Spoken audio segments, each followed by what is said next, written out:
En el día de hoy, amigo oyente, nos encontramos en el maravilloso capítulo 61 del libro de Isaías. En nuestro programa anterior pudimos observar uno de los mejores ejemplos de la interpretación de las Escrituras para nosotros. En realidad, aún nos da la interpretación propia de nuestro Señor Jesucristo en cuanto al Antiguo Testamento. Él tomó un pasaje del libro de Isaías cuando se encontraba en la ciudad de Nazaret. Él había ido a la sinagoga y leyó un pasaje del libro de Isaías, el cual se encuentra aquí en el capítulo 61. Él no leyó mucho, pero sí leyó que el Espíritu de Jehová iba a reposar sobre uno, y que él había sido ungido para predicar las buenas nuevas a los humildes o a los abatidos, a vendar a los quebrantados de corazón, a publicar la libertad a los cautivos, es decir, a aquellos oprimidos por el pecado, y a los presos, apertura de la cárcel. Y ese nuevamente es el ministerio del Señor Jesucristo. Por su redención, Él puede tomar a un drogadicto en el día de hoy y librarle de esa terrible cárcel de la droga en la cual se encuentra. Nosotros recibimos literalmente cientos de cartas de personas que nos dicen que escuchan la palabra de Dios y creen en ella y se vuelven a Cristo y Él los libera. Ellos creen en el poder de la palabra de Dios. Ahora, en ese pasaje, él también leyó en la primera parte del versículo 2, a proclamar el año de la buena voluntad de Jehová. Cuando el Señor Jesucristo llegó a este punto en su lectura en el libro de Isaías, él cerró el libro y lo entregó nuevamente al ministro, y luego él se sentó. Los ojos de aquellos que estaban en la sinagoga estaban puestos en él, y luego él hizo una declaración para iluminarlos, para aclarar lo que estaba haciendo, y él comenzó diciéndoles, en este día se ha cumplido esta escritura en vuestros oídos. Eso lo leímos en nuestro programa anterior, allá en el capítulo 4 del Evangelio según San Lucas, versículos 16 al 21. Al observar este capítulo 61 de Isaías, podemos darnos cuenta que él interrumpió su lectura antes de finalizar esa frase, porque eso de proclamar el año de la buena voluntad de Jehová es solo el comienzo de esa frase. Porque luego sigue diciendo, y el día de venganza del Dios nuestro, a consolar a todos los enlutados. Ahora, ¿por qué interrumpió su lectura allí el Señor? Bueno, porque aquí en este pasaje de las Escrituras tenemos la primera y la segunda venida del Señor Jesucristo. Y eso es exactamente lo que el apóstol Pedro dijo allá en su primera epístola, capítulo 1, versículos 10 y 11.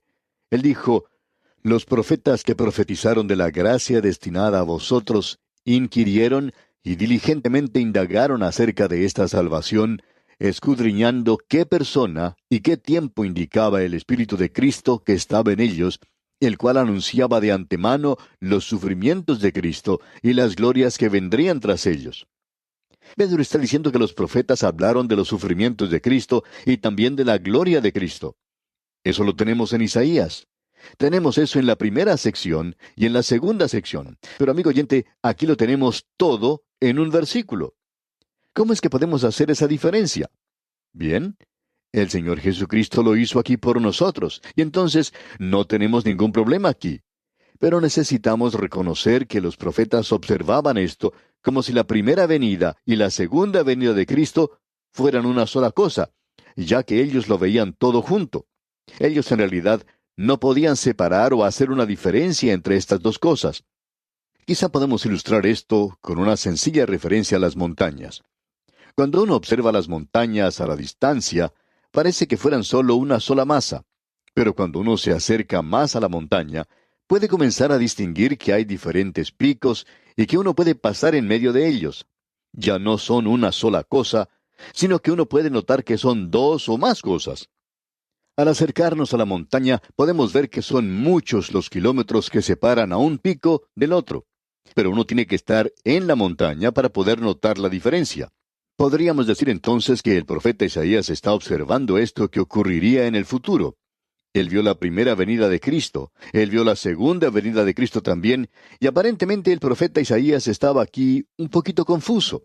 En una sola frase, él indica que el Señor Jesucristo va a vendar a los quebrantados de corazón, a abrir las cárceles, y en el mismo tiempo, él va a anunciar el día de venganza de nuestro Dios. Ahora, ¿cómo puede todo ser cierto? Bueno, uno tiene que pararse donde estamos nosotros hoy. Nosotros nos encontramos en el valle entre la primera y la segunda venida. Podemos mirar hacia atrás a la primera venida. Él vino a cumplir eso. Y el Señor Jesucristo leyó esto en aquel día cuando estuvo aquí en la tierra. Él vino para morir en la cruz como nuestro Redentor, como dijimos en Isaías capítulo 53, los pecados del mundo. Donde nos encontramos nosotros, en un lugar entre las dos montañas o los picos de la montaña, podemos contemplar la segunda venida de Cristo, y aquellos de nosotros que nos encontramos en la iglesia, sabemos que Él se llevará a la iglesia primero. Porque el Señor Jesucristo dijo, yo voy a preparar un lugar para ustedes y los voy a llevar a sacar de aquí de este mundo. Ahora Él va a regresar a esta tierra para establecer su reino aquí. Cuando Él haga esto, entonces Él vendrá con la venganza. Vamos a poder ver esto en el capítulo siguiente más adelante. Allí le vemos pisando al lagar, es decir, la ira de Dios. Amigo oyente, ese no es un cuadro muy lindo. Y Dios nunca dijo que sería algo lindo, algo hermoso. Pero Él va a aplastar la rebelión que tiene lugar en esta tierra. Este pequeño mundo nuestro todavía está bajo su control. El Señor Jesucristo es el que controla todo esto. Él es el Rey, y Él vendrá algún día para aplastar la rebelión, y ese es el día de la venganza. Pero inmediatamente después de eso se nos dice que Él va a consolar a aquellos que son los enlutados. Aquellos que están en este día en el mundo y que están enlutados a causa de su pecado, que tienen la esperanza en su corazón de un día mejor y que andan en obediencia al Señor. Y luego Él viene a establecer su reino.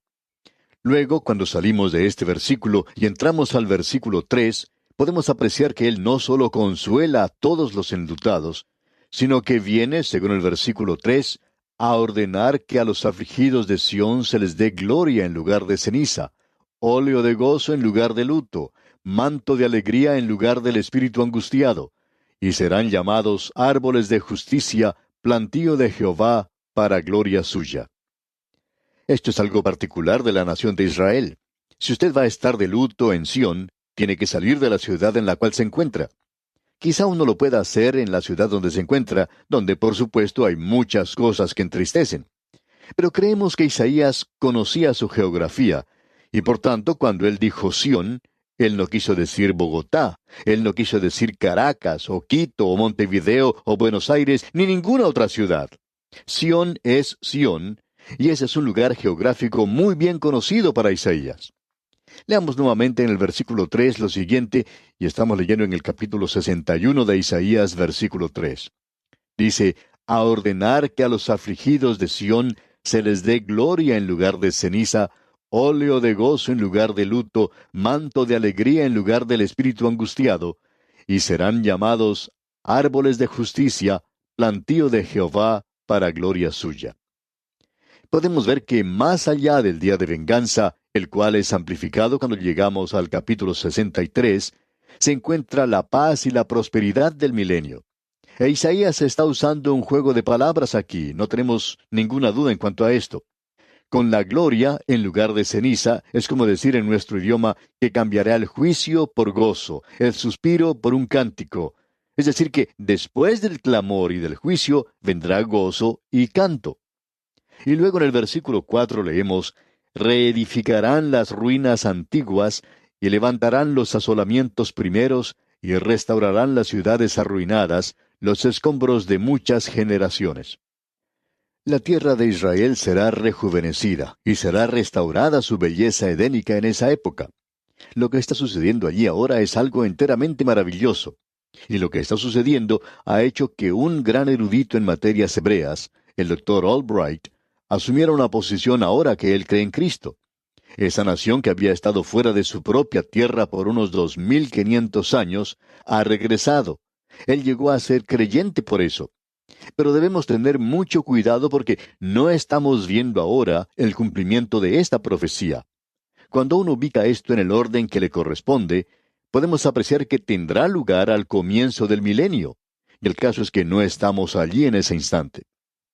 Ahora, en el versículo 5 de este capítulo 61 de Isaías leemos, y extranjeros apacentarán vuestras ovejas, y los extraños serán vuestros labradores y vuestros viñadores. Aquí tenemos un verdadero cuadro de prosperidad. Y luego en el versículo 6 tenemos más bendiciones. Leamos. Y vosotros seréis llamados sacerdotes de Jehová, ministros de nuestro Dios seréis llamados. comeréis las riquezas de las naciones, y con su gloria seréis sublimes.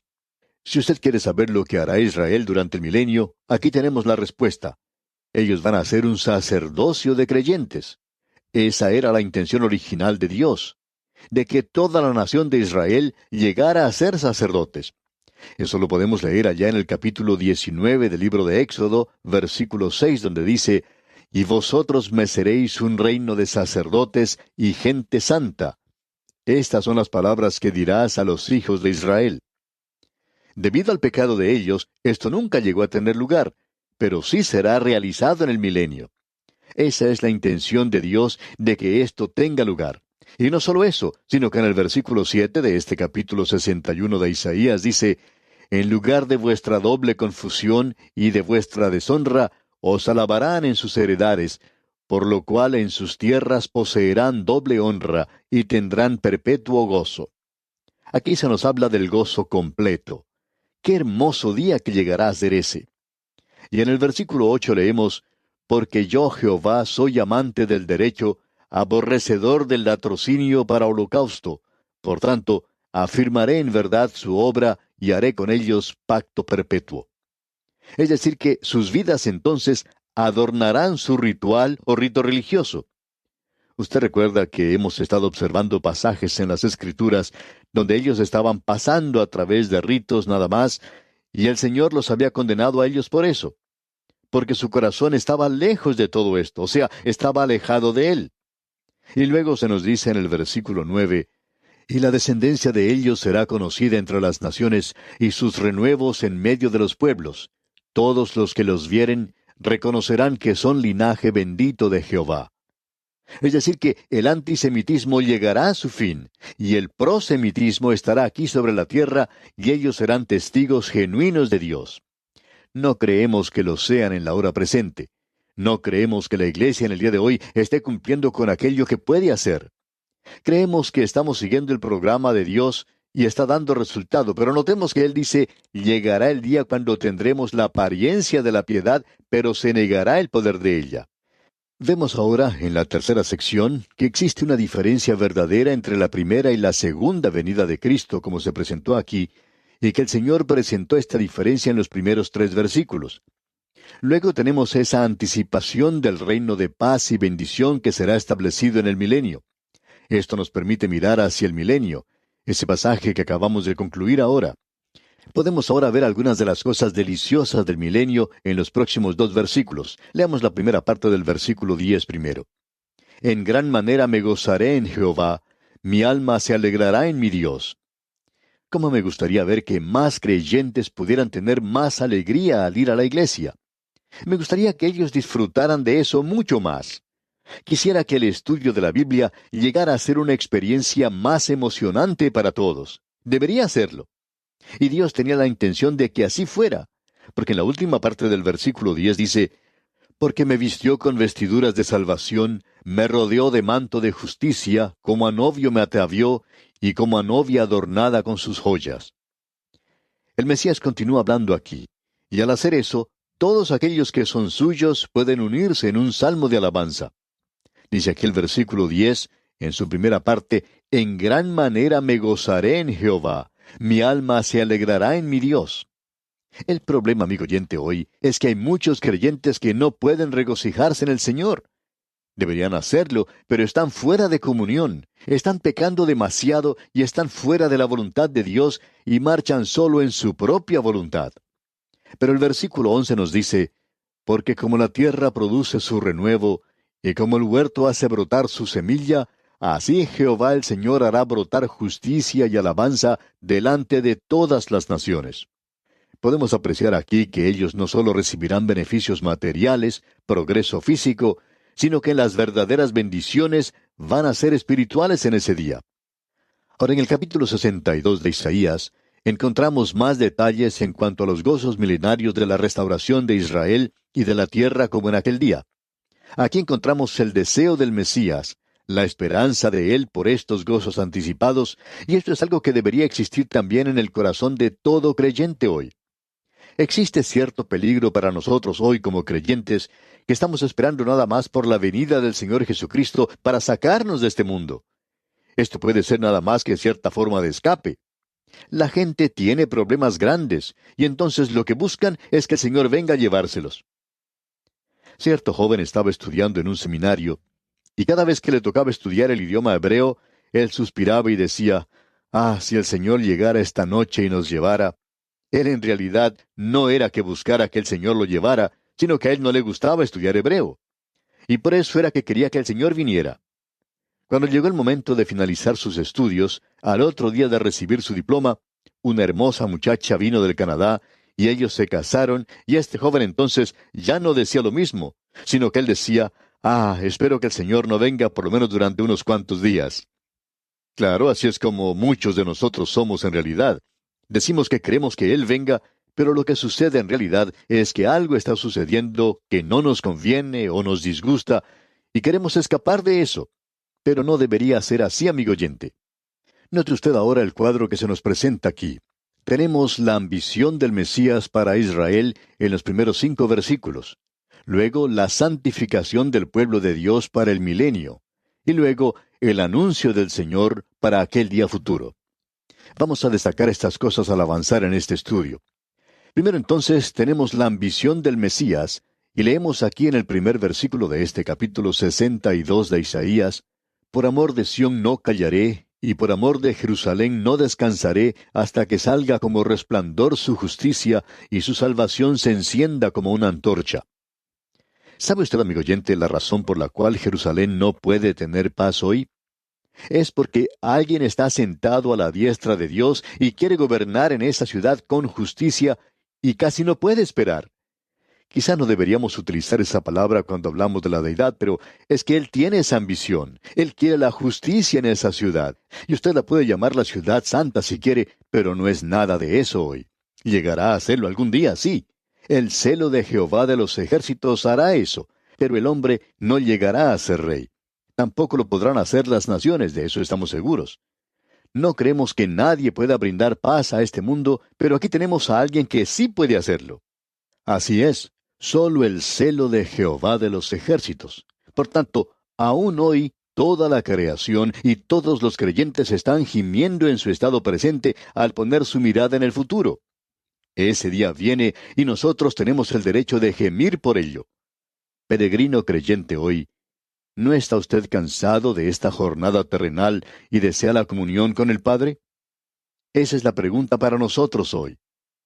Ahora, en el versículo 2 de este capítulo 62 de Isaías leemos, «Entonces verán las gentes tu justicia, y todos los reyes tu gloria, y te será puesto un nombre nuevo, que la boca de Jehová nombrará». Un corazón nuevo, una situación nueva, una tierra nueva, una justicia nueva. Bueno, todo eso requiere un nombre nuevo. Este hombre que soy yo en el presente va a pasar, y no sé lo que será el nuevo, pero será algo nuevo, y nosotros estaremos en una nueva Jerusalén, debemos decir de paso. Pero qué cuadro maravilloso que se nos presenta aquí del futuro. La redención no solo tiene que ver con la iglesia, sino con la nación de Israel y con esta tierra. Todos nosotros estamos gimiendo y esperando por aquel día cuando tendrá lugar esa gran liberación. Luego en el versículo 3 de este capítulo 62 de Isaías leemos, «Y serás corona de gloria en la mano de Jehová, y diadema de reino en la mano del Dios tuyo». Israel tendrá una posición nueva. Y en el versículo 4 declara, «Nunca más te llamarán desamparada, ni tu tierra se dirá más desolada, sino que serás llamada Hefzibá, y tu tierra Beula, porque el amor de Jehová estará en ti, y tu tierra será desposada». Consideremos lo que se nos dice aquí. Israel ha sido desamparada. Ese es el cuadro que tenemos. Y el nombre de Israel, desde la crucifixión de Cristo, todo lo que uno puede decir cuando observa esa tierra es desamparada, desolada. Ese es el nombre y esa es la descripción de eso. Pero en el reino que viene será llamada Hefzibá. Ese es un nombre un poco raro, pero quiere decir mi deleite está en ella. Entonces será un lugar delicioso. Ya hemos dicho anteriormente que no nos gusta Jerusalén como se encuentra hoy, pero llegará a ser un lugar de deleite en aquel día. Beula quiere decir casada. Es decir, que el rey está presente para protegerla, y su presencia significa gozo. Y se nos dice en el versículo 5, pues como el joven se desposa con la virgen, se desposarán contigo tus hijos, y como el gozo del esposo con la esposa, así se gozará contigo el Dios tuyo. Él se goza sobre Israel como se goza el esposo con la esposa. Ahora en el versículo 6 tenemos la anticipación del pueblo de Dios. Leamos. Sobre tus muros, oh Jerusalén, he puesto guardas. Todo el día y toda la noche no callarán jamás. Los que os acordáis de Jehová, no reposéis. Esta esperanza es algo contagiosa. Cada persona que piensa correctamente puede orar por la paz de Jerusalén esperando aquel día. Y ahora en el versículo 7 dice, ni le deis tregua hasta que restablezca a Jerusalén y la ponga por alabanza en la tierra. Dios dice, no descansaré hasta que Él venga por derecho propio como el gobernante. Ahora en el versículo 11 tenemos el anuncio del Señor para ese día futuro. Leamos el versículo 11. He aquí que Jehová hizo oír hasta lo último de la tierra, decida la hija de Sión, he aquí viene tu Salvador, he aquí su recompensa con él, y delante de él su obra. Este anuncio es pertinente para la hora presente, como nos indica este versículo. Nosotros deberíamos presentar el Evangelio a cada israelita diciéndole el plan completo de la salvación de Dios, y la segunda venida de Cristo quiere decir la segunda venida de Cristo para establecer su reino aquí para ellos, del Mesías que es su Salvador hoy. Y luego en el versículo final de este capítulo 62 de Isaías leemos, y les llamarán pueblo santo, redimidos de Jehová, y a ti te llamarán ciudad deseada, no desamparada. Ellos no son eso hoy. No es la tierra santa hoy, pero lo será. Jerusalén es una ciudad olvidada hoy, pero en aquel día será diferente. Eso es lo que se nos está diciendo aquí. ¡Qué glorioso futuro el que tenemos aquí! Y necesitamos saber acerca de estas cosas. Se encuentran en la palabra de Dios. Bien, amigo oyente, vamos a detenernos aquí por hoy y Dios mediante, vamos a continuar nuestro estudio en nuestro próximo programa cuando entraremos a considerar el capítulo 63 de Isaías. Es nuestra oración que el Señor derrame en usted sus ricas y abundantes bendiciones.